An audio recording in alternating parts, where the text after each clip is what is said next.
નમસ્કાર દર્શક મિત્રો, ડીએનટીવીના ન્યૂઝરૂમમાંથી હું હેતલ શાહ આપનું સ્વાગત કરું છું।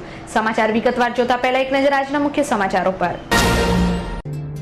ગુજરાત પરિવર્તન પાર્ટીના અગ્રણી નેતા ગોરધન ઝડપિયાએ અટલાદરા સ્થિત માધવનગરના વુડાના આવાસોની મુલાકાત લઈ અસરગ્રસ્તોને પાઠવી સાંત્વના।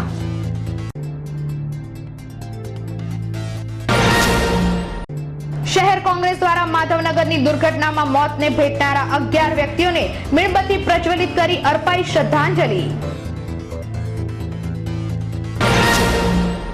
અટલાદરા વિસ્તારના કેશવનગરના વુડાના રહીશો દ્વારા સત્વરે સારા મકાનો આપવાની માંગણી સાથે રેલી સ્વરૂપે કલેક્ટરને આવેદનપત્ર સુપ્રત। હવે જોઈએ સમાચાર વિગતવાર। ગુજરાત પરિવર્તન પાર્ટીના અગ્રણી નેતા ગોરધન ઝડપિયાએ અટલાદરા સ્થિત માધવનગરના વુડાના આવાસોની મુલાકાત લઈ અસરગ્રસ્તોને સાંત્વના પાઠવી હતી। માધવનગરના વુડાના આવાસોમાં બે ઇમારત ધરાશાયી થવાની ઘટનામાં 11 વ્યક્તિ મોતને ભેટી છે, ત્યારે આજે સમગ્ર ઘટનાની વિગત જાણવા તેમજ અસરગ્રસ્તોને સાંત્વના પાઠવવા ગુજરાત પરિવર્તન પાર્ટીના અગ્રણી નેતા ગોરધનભાઈ ઝડપિયાએ ઘટના સ્થળની મુલાકાત લીધી હતી। તેમણે જણાવ્યું હતું કે અસરગ્રસ્તો માટે કેશ ડોલ તેમજ નવા મકાનો ન મળે ત્યાં સુધી સારા સ્થળે રહેવાની વ્યવસ્થા કરી આપવામાં આવે, તેમજ આ તમામ ઘટના માટે જવાબદાર વુડાના ચેરમેન, કેન્દ્ર સરકાર, કોન્ટ્રાક્ટર તેમજ એન્જિનિયરને જેલ ભેગા કરવામાં આવે તેવી માંગણી કરી હતી। ગોરધન ઝડપિયાએ મુખ્યમંત્રી નરેન્દ્ર મોદીને સંબોધીને કહ્યું હતું કે જે 50 લાખ મકાનો રાજ્ય સરકાર આવનારા સમયમાં બનાવવાની છે તે માધવનગર જેવા ન બને તેનું ધ્યાન રાખવામાં આવે। માટે ન મળી શકે એમાં એમની એક યાદી જુદી બનાવો કે જે મકાનો વગરના છે, જેના પોતાની માલિકી નહોતી, એલોટ નહોતા કર્યા, કે જમીનની હકીકત શું છે। આ લોડ બેરિંગ વાળી દિવાલોના મકાનો જે હલકી ક્વોલિટીના બનાવ્યા એને કારણે 11 લોકોએ પોતાની જિંદગી ગુમાવીને બીજા ઘાયલ થયા। સરકારે જાહેરાત કરી દીધી 2 લાખ રૂપિયાની, પણ હજુ સુધી એક કાવડિયું પણ લાભાર્થીને મળ્યું નથી। રહી વાત આ જે ટેન્ટ બનાવ્યો છે, એ ટેન્ટ તો અઠવાડિયા 10 દિવસ માટે હોઈ શકે। આ મકાનો બનતા તો વર્ષ કે 2 વર્ષ લાગશે, ત્યાં સુધી આ પ્રજા જશે ક્યાં? તો એને માટે અમને સ્થાનિક લોકોએ રજૂઆત કરી છે કે પરમનન્ટ જ્યાં સુધી આ મકાનો ન બને ત્યાં સુધી પાકા મકાનોમાં રહેવાની વ્યવસ્થા થાય, અને રોજિંદા કેશ ડોલ જે સામાન્ય રીતે કુદરતી આપત્તિમાં હોય છે, પણ આ તો માનવ સર્જિત છે, અને જેણે પણ આ કામ કર્યું છે લો ક્વોલિટીનું, આ માણસોને મારવાનું, એમને કાનૂની રીતે સજા કરવાની પણ જોગવાઈ કાયદામાં છે। જેમ ભૂકંપમાં જેણે સ્ટ્રક્ચર એન્જિનિયરોને પણ જેલમાં પૂર્યા હતા, એમ આ તો કુદરતી રીતે નથી, માણસે બનાવ્યું છે, અને જે રીતે તંત્રએ જવાબ આપ્યો છે, ખાસ કરીને એના ચેરમેને મેં 30 તારીખના છાપાઓમાં વાંચ્યું હતું કે અમે કઈ જવાબદાર નથી, 65,000માં મકાન આવા જ હોય। આ વાત કેવી એ માણસાઈ નથી, એ ક્રૂરતા છે, ક્રિમિનલ માનસિકતા છે, અને એના માટે લાગણીના 2 શબ્દો એમની પાસે નથી। અને માન્ય મુખ્યમંત્રીશ્રી 50 લાખ મકાનોની વાત કરે છે, એ મકાનો ઉપરવાળાને પ્રાર્થના કરીએ કે આવા ન હોય। અને આ જે ગરીબો જે સ્થિતિમાં છે, આ LIG ટાઈપના વુડાએ બનાવેલા મકાનો છે, અને જવાબદાર બધા લોકો પર સજા થવી જોઈએ, અને આ લોકોને 1 અઠવાડિયામાં વૈકલ્પિક વ્યવસ્થા કાયમી રહેઠાણની મળે એ અમે રજૂઆત કરવાના છીએ। અને મૃતકોને જે સહાય જાહેર કરી છે 10 લાખ રૂપિયાની અમે માંગણી કરીએ છીએ, અને ઉપરાંતમાં જેના મકાન નથી પડ્યા ને માઇગ્રેટ કરવા પડ્યા છે આ 450 મકાનોમાં, એ બધાને ત્યાં સુધી વૈકલ્પિક વ્યવસ્થા મળે, અને જ્યારે પુનર્વસન થાય ત્યારે આ જ જગ્યાએ થાય, જેથી કરીને એનો વેપાર કરવાનો ઈરાદો હશે આજુબાજુવાળાનો, જગ્યાની કિંમત વધી હશે, ડોળો ઘણાનો હશે, પણ આ મોતના ઉપર કોઈનો ડોળો આવે એ ચલાવી લેવાય નહીં, કારણ કે અહીંયા માણસોના મોત થયા છે, અને એ જગ્યાએ જ મકાનો એમને મળે એ શહેરી ગૃહ નિર્માણ વિભાગ, રાજ્ય સરકાર અને વુડા આ બધાને અમે કાનૂની રીતે સકંજામાં લઈશું, અને એમને અઠવાડિયામાં કરી દેવું પડે એ તમામ લડત અમે લડીશું। અને કેશડોલ જે હજુ સુધી રેગ્યુલર મળતા નથી, જે લોકો રેન બસેરામાં છે, અહીંયા ટેન્ટમાં છે, ખાવાનું આપે છે, તો 12 વાગે તો બાળકો નિશાળે ક્યારે જાય? આ બધા પ્રશ્નો છે એમની જાતે રાંધી શકે એવી વ્યવસ્થા જ્યાં સુધી ન થાય ત્યાં સુધી કેસ્ટોલ નિયમિત રીતે મળે અને જે આપત્તિમાં નિયમો બનાવ્યા છે એ પ્રકારના નિયમો મુજબ કેસ્ટોલ પર પર્સન મળે. કમાતા મોટી ઉંમરના બધા લોકો માટેની બાળકો માટેની જોગવાઈ છે એ પૂરી કરે. અટલાદરામાં આવેલ માધવનગરના વુડાના આવાસમાં થયેલી દુર્ઘટનામાં મોતને ભેટનાર 11 વ્યક્તિઓને મીણબત્તી પ્રજ્વલિત કરી તેમજ પ્રાર્થના દ્વારા શહેર કોંગ્રેસ દ્વારા શ્રદ્ધાંજલિ આપવામાં આવી હતી.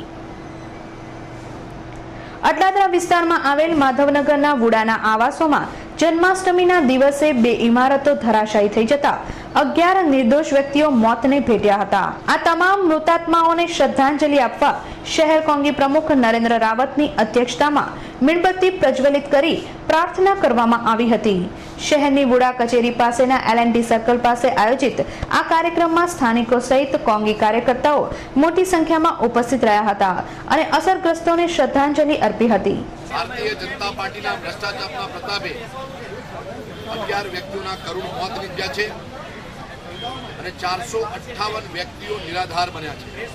આટલો મોટો ભ્રષ્ટાચાર અને 11 વ્યક્તિઓના કરુણ મોત થયા હોવા છતાં પણ ભારતીય જનતા પાર્ટી અને વુડાના દ્વારા આજ દિન સુધી કોઈ પણ પ્રકારના પગલાં લેવાયા નથી. અત્યારે લોકો બેઘર થઈને રોડ ઉપર આશ્રિતની અવસ્થામાં જીવી રહ્યા છે.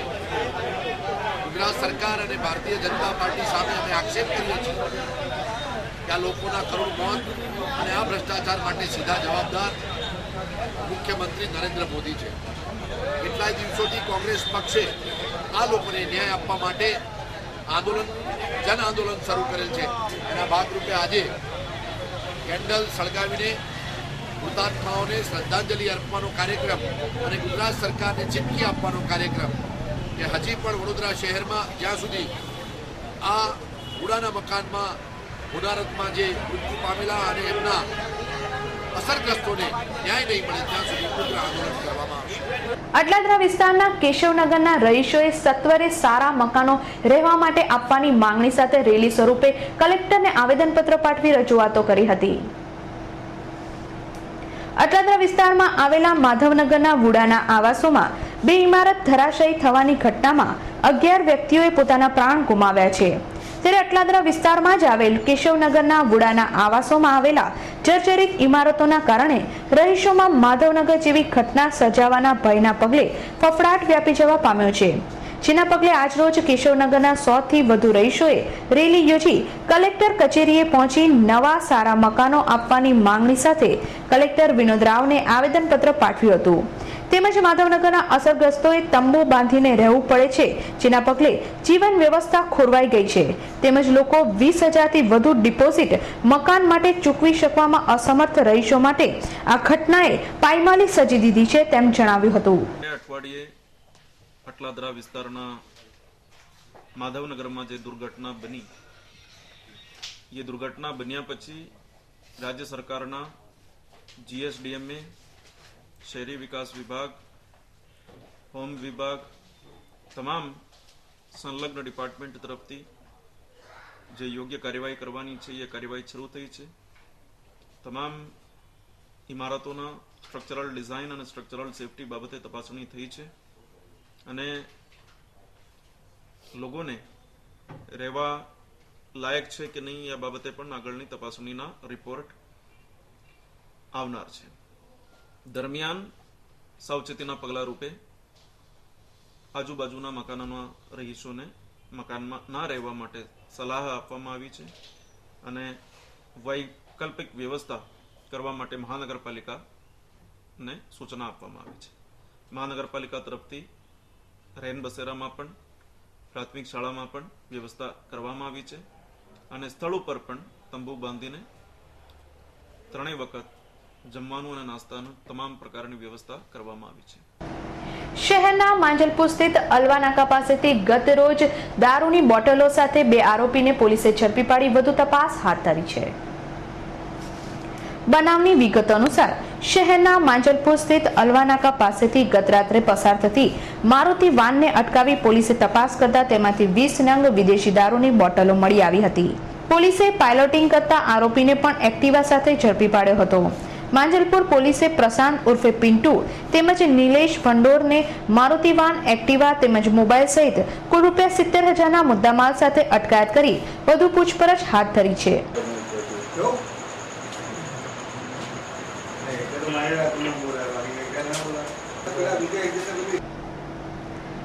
સિરિયા પર અમેરિકા દ્વારા હુમલો કરાયો હોવાનો ઘટસ્ફોટ રશિયા દ્વારા કરવામાં આવ્યો છે, જેની અસર ભારતના અર્થતંત્ર પર વર્તાશે. ક્રૂડ મોંઘું થશે અને જેને પગલે પેટ્રોલના ભાવમાં પણ ભડકો જોવા મળશે. સિરિયા પર બેલિસ્ટિક મિસાઇલ દ્વારા હુમલો કરી દેવામાં આવ્યો છે અને સિરિયા તરફ 2 મિસાઇલ છોડવામાં આવી છે. અમેરિકાના મિસાઇલ હુમલાનો રશિયા દ્વારા દાવો કરવામાં આવ્યો છે. રશિયન રડારમાં મેડિટેરેનિયન વિસ્તારમાં 2 મિસાઇલ ફરાર કરાઈ હોવાનું ઝડપાયું હોવાનો દાવો કરવામાં આવ્યો છે. આ બાબતે જોકે ઇઝરાયેલે કોઈ જાણકારી ન હોવાની પ્રતિક્રિયા આપી છે. અહેવાલ મુજબ બંને મિસાઇલ દરિયામાં પડી છે, જ્યારે આ બાબતે સિરિયા સલામતી દળે કહ્યું છે કે તેમના રડારમાં કોઈ મિસાઇલ આવી નથી. છેલ્લા ઘણા સમયથી સિરિયાની કટોકટીથી આખા દુનિયા પર સંકટના વાદળો ઘેરાયા હતા. ભારત સહિત સંખ્યાબંધ દેશો પર તેની અનેક અવળી અસરો થશે. યુદ્ધની આશંકાથી અંદાજે 20 લાખ લોકોએ સિરિયા છોડી આસપાસના દેશોમાં શરણ લીધું છે. આ યુદ્ધની અસર ભારતના અર્થતંત્ર પર પણ જોવા મળશે. ક્રૂડ બેરલ દીઠ 120ની સપાટી કુદાવશે અને પેટ્રોલના ભાવ ભડકે બળશે તેવી આશંકા વિદ્વાનો દ્વારા સેવાઈ રહી છે. વડોદરા જિલ્લા પંચાયતમાં ખાલી પડેલી જગ્યાઓ રાજ્ય સરકાર દ્વારા ભરવામાં નહીં આવતા અનેક પ્રજાલક્ષી કામો અટવાઈ ગયા છે. રાજ્ય સરકારના સામાન્ય વહીવટ વિભાગે ખાલી જગ્યાઓ ભરવાને બદલે શનિવારે જિલ્લા આંકડા અધિકારી SS પાંડેને વડોદરાથી બદલી કરી દાહોદ જિલ્લાના આયોજન અધિકારી તરીકે નિમણૂક કર્યા છે, જેથી વડોદરા જિલ્લા પંચાયતમાં વધુ એક અધિકારીની જગ્યા ખાલી પડી ગઈ છે. વડોદરા જિલ્લા પંચાયતમાં મહત્વના અધિકારીઓની જગ્યાઓ મહિનાઓથી ખાલી છે. એટલું જ નહીં, જિલ્લા પંચાયતની જિલ્લામાં આવેલી તમામ કચેરીઓમાં થઈ કુલ 1256 જેટલી કારકુન, સિનિયર કારકુન, તલાટીઓ, ગ્રામસેવક, આરોગ્ય કર્મચારીઓની જગ્યાઓ ખાલી હોવા છતાંય રાજ્ય સરકાર તરફથી અધિકારીઓ તેમજ કર્મચારીઓની જગ્યા ભરવાની દિશામાં કોઈ નક્કર પગલાં ભરવામાં આવ્યા નથી. હાલમાં વડોદરા જિલ્લામાંથી છૂટું પડેલું છોટાઉદેપુર તાલુકો બન્યો તો શું અધિકારીઓના અભાવે વિકાસ કઈ દિશામાં પ્રયાણ કરશે? વડોદરા જિલ્લા પંચાયતના પ્રમુખ સુધાબેન પરમાર સામાન્ય સભામાં જ કોઈ રજૂઆત કરી શકતા નથી તો અધિકારીઓની નિમણૂક વિશે રાજ્ય સરકારને શું રજૂઆત કરશે? માત્ર ચોપડિયું જ્ઞાન ધરાવતા પ્રમુખને પાપે શું જિલ્લા પંચાયતની કામગીરી વિકાસને અવરોધરૂપ બનશે કે કેમ, તે તો સમય જ બતાવશે. મહારાજા સર સયાજીરાવ યુનિવર્સિટીની સોશિયલ વર્ક ફેકલ્ટી ખાતે આજરોજ NSS દ્વારા બ્લડ ડોનેશન કેમ્પનું આયોજન કરવામાં આવ્યું હતું. મહારાજા સયાજીરાવ યુનિવર્સિટીની સોશિયલ વર્ક ફેકલ્ટીમાં આજરોજ NSSના વિદ્યાર્થીઓ દ્વારા બ્લડ ડોનેશન કેમ્પનું આયોજન કરવામાં આવ્યું હતું. ઉત્તરાખંડમાં પીડિતોને વહારે થવા આ બ્લડ ડોનેશન કેમ્પનું આયોજન કરવામાં આવ્યું હતું. મોટી સંખ્યામાં વિદ્યાર્થીઓએ સ્વેચ્છાએ રક્તદાન કરી ધન્યતા અનુભવી હતી. ડભોઈ રોડ પર આવેલ શાંતિનગર સોસાયટીમાં છેલ્લા 2 મહિનાથી પીવાના પાણીની સમસ્યાને પગલે આજરોજ મહિલાઓએ મીડિયા સમક્ષ આક્રોશ ઠાલવ્યો હતો. ડભોઈ રોડ પર આવેલ શાંતિનગર સોસાયટી તેમજ આસપાસના વિસ્તારમાં છેલ્લા 2 મહિનાથી પીવાના પાણી વિના રહીશો ટળવળી રહ્યા છે. પાણી વેળો ભરનાર રહીશોને પણ પીવાના પાણી માટે વલખા મારવા પડે છે, જે અનુસંધાને રહીશો દ્વારા તંત્રમાં વારંવાર રજૂઆત કરવા છતાં પણ તંત્રના જાડી ચામડીના અધિકારીઓના બહેરા કાને રહીશોની આપવીતી પહોંચતી જ ન હોય આજરોજ આ વિસ્તારની મહિલાઓએ એકત્રિત થઈ મીડિયા સમક્ષ આક્રોશ ઠાલવ્યો હતો. શ્રી સ્વામી વિવેકાનંદ વિદ્યાલયમાં ગણિત અને વિજ્ઞાનનું અનોખું પ્રદર્શન યોજવામાં આવ્યું હતું, જેમાં 3000 ઉપરાંત વિદ્યાર્થીઓએ ભાગ લીધો હતો. આજરોજ શહેરના પૂર્વ વિસ્તારની શ્રી સ્વામી વિવેકાનંદ વિદ્યાલય ખાતે મહર્ષિ અરવિંદ શાળા વિકાસ સંકુલ 5ની જુદી જુદી 57 શાળાના બાળ વૈજ્ઞાનિકો અને તેમના માર્ગદર્શક શિક્ષકોના સંયુક્ત પ્રયાસથી ગણિત વિજ્ઞાન પ્રદર્શનમાં કૃતિ પ્રદર્શિત કરવામાં આવી હતી. આસપાસની શાળાઓએ અને વિજ્ઞાન પ્રેમી જનતાએ આ પ્રદર્શન ખૂબ જ ઉત્સાહપૂર્વક નિહાળ્યું હતું. ગણિત વિજ્ઞાન પ્રદર્શનના અધ્યક્ષ શૈલેષભાઈ મહેતા, ઉદ્ઘાટક ઉષાબેન શ્રોફ, વક્તા તરીકે SR મિશ્રા તથા શીતલભાઈ બારભાયા ઉપસ્થિત રહ્યા હતા અને વિદ્યાર્થીઓને શુભેચ્છાઓ પાઠવી હતી. આજના આ પ્રદર્શનમાં દરેક બાળકે પોતાની સર્જન શક્તિ વિકસાવીને શક્ય તેટલો દેશ વિકાસમાં, સમાજ ઉત્થાનમાં સહયોગ આપવો જોઈએ તેવો સંદેશો પાઠવ્યો હતો. જે માતા માટે દુનિયામાં સૌથી શ્રેષ્ઠ સર્જન પોતાનું સંતાન હોય છે, તેવી જ રીતે આ પ્રદર્શનમાં દરેક બાળ વૈજ્ઞાનિકો માટે સૌથી શ્રેષ્ઠ કૃતિ અર્થાત સંશોધન જ પોતાનું હોય છે. આ શબ્દો સાથે દરેક બાળ વૈજ્ઞાનિક અને માર્ગદર્શક શિક્ષકોને બિરદાવવામાં આવ્યા હતા. શહેરની વિવિધ શાળાના 3000 ઉપરાંત વિદ્યાર્થીઓએ આ વિજ્ઞાન મેળાનો લાભ લીધો હતો. વાલીઓએ પણ મોટી સંખ્યામાં બાળકોને પ્રોત્સાહિત કરવા ઉપસ્થિત રહ્યા હતા. દર્શક મિત્રો, DNTVના ન્યૂઝરૂમમાંથી આજે બસ આટલું જ. આવતીકાલે નવા સમાચારો સાથે ફરીથી મુલાકાત થશે. ત્યાં સુધી DNTV પરિવારની સમગ્ર ટીમને રજા આપશો. નમસ્કાર.